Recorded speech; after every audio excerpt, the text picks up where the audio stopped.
છોટાઉદેપુર જિલ્લા માહિતી અધિકારી સામે પત્રકારોમાં રોષ, કલેક્ટરને રજૂઆત. છોટાઉદેપુર જિલ્લામાં જિલ્લા માહિતી અધિકારીની કામગીરી સામે સ્થાનિક પત્રકારોમાં ભારે અસંતોષ જોવા મળ્યો હતો.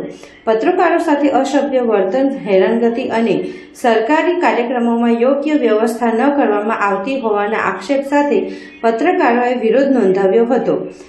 મળતી માહિતી મુજબ સરકારી કાર્યક્રમોમાં પત્રકારોને પાસ આપવામાં મુશ્કેલી ઊભી કરવી, બેસવાની તેમજ આવશ્યક સુવિધાઓમાં અવરોધ ઊભા કરવા સહિતની બાબતોને લઈને પત્રકારોમાં લાંબા સમયથી રોષ હતો.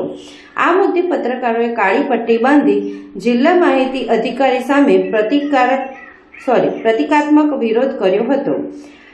આક્રોશિત પત્રકારો જિલ્લા કલેક્ટર કચેરીએ પહોંચ્યા હતા અને જિલ્લા કલેક્ટરને લેખિત રજૂઆત કરી યોગ્ય કાર્યવાહી કરવાની માંગ કરી હતી. સાથે સાથે સાંસદ જસુભાઈ રાઠવાને પણ સમગ્ર મામલે રજૂઆત કરવામાં આવી હતી.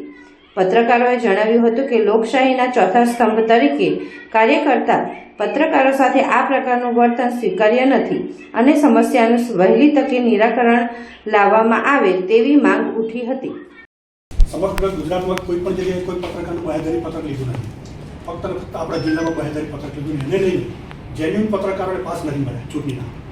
એટલે આવા નાના નાના જે પ્રશ્નો છે એને લઈને અમે એમનો વિરોધ નોંધાવીએ છીએ. અને જ્યારે અમે મૌખિક રજૂઆત કરવા જઈએ છીએ તો ઇન્સલ્ટ કરે છે, રીતસર ઇન્સલ્ટ કરે છે. મને તો બાહેધરી પત્રક બાબતે હું મળવા ગયો તો મને તો એવું કહી દીધું તમારે રજૂઆત કરવી હોય તો CMOમાં પણ જતા રહો. એટલે એ સુધી મને કહી દીધું. ત્યાંથી ફોન કરે છે તો ફોન પણ તૈયાર નથી. ગાંધીનગરથી ફોન નથી લેતા. ટૂંકમાં એને બદલી કરાવી છે અમારી ઉપર પ્રેશર લાવે. અમે કંઈક કરીએ ને એમની બદલી પ્રેશર ક્રિએટ કરવા માટે જ આ કરતા એવું લાગી રહ્યું. એટલે છેલ્લા જ્યારથી જિલ્લો બન્યો છે અમે તો એના પહેલાંથી આ ફિલ્ડમાં કામ કરતા આવ્યા છે.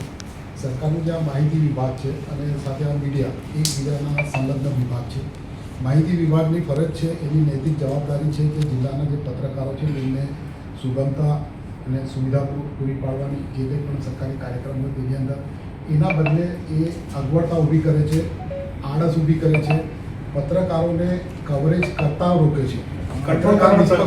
એ ક્યાંક સરકારની કે તંત્રની કોઈ ભૂલ હોય ત્યાં એનું કામ સાંભળી શકે છે, એ બતાવી શકે છે. પણ એ બસ એવું જ ઈચ્છે છે કે ભાઈ હું જે કહું એ અમે એમના તાબા હેઠળના કર્મચારી નથી, અમે સ્વતંત્ર પત્રકાર છીએ. પણ એ એવું ઈચ્છે છે કે ભાઈ એ કે એટલું જ અમારે કવરેજ કરવાનું. મેડમ આપણે હું એક ઉદાહરણ આપું છું. આપણે હોસ્પિટલની મુલાકાતે એમાં ગયા હતા તે વખતે એમણે મને હાથ આળો કરીને રોક્યો હતો. હું હતો પણ એમણે મને હાથ પહેલાં આળો કરીને રોક્યો કે તમારે, એટલે પછી મેં એમનો હાથ હટાવી દીધો હતો.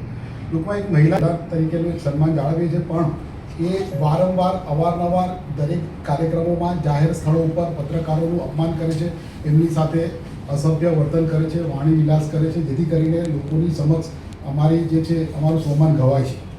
અમે લોકો ભૂતકાળમાં આપણે એક પત્રકાર માટે રજૂઆત કરી હતી, કદાચ એનું નિરાકરણ હજુ સુધી નથી આવ્યું. અમને એવું લાગે છે એ કયા આધાર ઉપર કોઈ પત્રકારને એમને કોઈ અધિકારી, કોઈ પોલીસ વિભાગના અધિકારીએ કીધું હોય તો એમને લેખિતમાં કોઈ એવો લેટર કર્યો છે કે જેને લઈને એમને આ પગલું લીધું છે.